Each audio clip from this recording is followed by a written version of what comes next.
உடுமலை தமிழிசை சங்கம். இது உடுமலையின் பெருமை. உடுமலை தமிழிசை சங்கம் மற்றும் பொள்ளாச்சி விவேடியன் டெக்னாலஜிஸ் இணைந்து வழங்கும் மகுடம் சூடும் மங்கை 2025.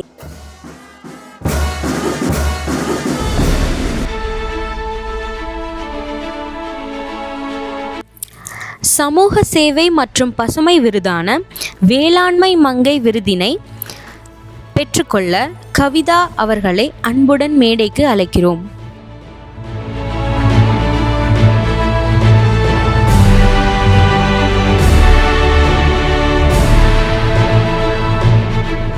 வணக்கங்க, என் பேர் கவிதா. பழைய ஆயக்குடி பழனியில் இயற்கை முறையில் விவசாயம் பண்ணிட்டுருக்கேன்.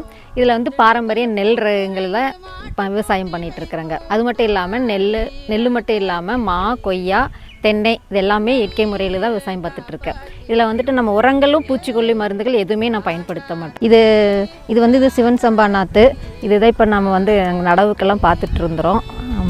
இதில் நம்ம உரமோ பூச்சிக்கொல்லி மருந்து எதுவுமே நம்ம பயன்படுத்தாமல் ஜீவாமிர்தம், கனஜீவாமிர்தம், இப்போ விதையை நேர்த்தி செய்யறதுக்காக பீஜாமிர்தம் கொடுத்து இயற்கை முறையில் விவசாயம் பண்ணிட்டுருக்கேன். இந்த நெல் ரகங்களை விவசாயம் பண்ணுறது இல்லாமல் நான் நிறைய பேர் வாங்கிட்டு போய் சிறு குறு விவசாயிகள்லாம் நிறைய பேர் வாங்கிட்டு போய் அதை விவசாயம் பண்ணி அதை அவங்களுக்கு தேவைக்காகவும் செஞ்சிட்ருக்காங்க.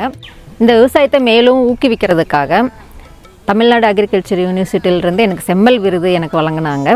மேலும் எங்களை ஊக்குவித்து ஆதரவு தந்த உடுமலை தமிழிசை சங்கமுக்கு நன்றியை தெரிவிச்சுக்கிறேன்.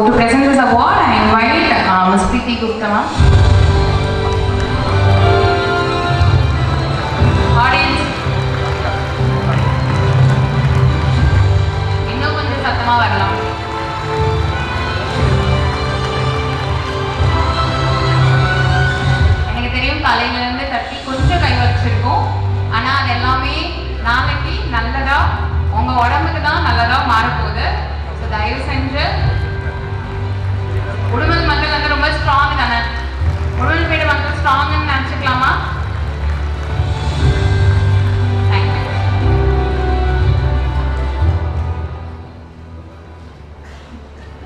வணக்கங்க, நான் கவிதா, இயற்கை விவசாயி, பழனியில் வந்திருக்கேன். நான் இயற்கை விவசாயிங்கிறதே ரொம்ப பெருமைப்படுறேன், சந்தோஷம்.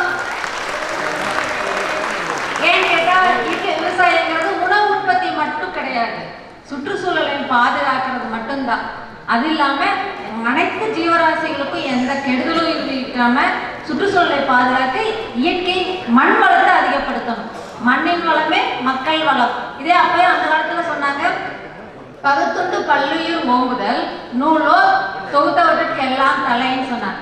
எந்த ஜீவராசிகளுக்கும் அனைத்து ஜீவராசிகளுக்கும் கெடுதல் விளைவிக்காம நம்ம உணவு தயாரித்து சாப்பிடணும், சுற்றுச்சூழலே கெடுக்கக்கூடாது அப்படிங்கிறதுக்காக தான் நான் நெல் ரகங்களை இயற்கை விவசாயம் பண்ணிட்டு இருக்கிறது ஆரம்பித்தேன். இப்போ என்கிட்ட இந்த இயற்கை முறையில் விளைவிக்கப்பட்ட நெல் ரகங்களை விதை மறுசுழற்சி செஞ்சு பரவலாக்கவும் பண்ணிட்டு இருக்கேன். இப்போ எங்கிட்ட 110 நெல் ரகங்கள் புதிய அறிவகை எல்லா நெல் ரகங்களையும் நான் பொக்கிஷமாக வச்சு பாதுகாத்துட்டு இருக்கேன்.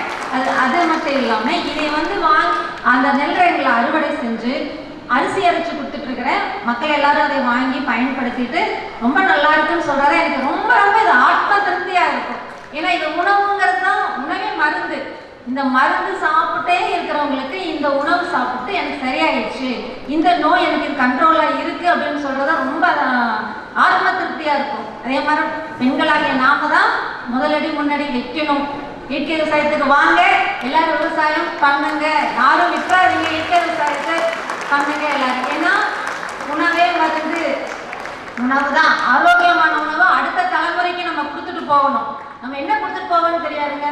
சுத்தமான காற்று, நல்லா கிறிஸ்டல் மாதிரி இருக்கிற தண்ணி, இதெல்லாம் நம்ம கொடுத்துட்டு போகணும் அப்படின்னா இயற்கை விவசாயம் தான்.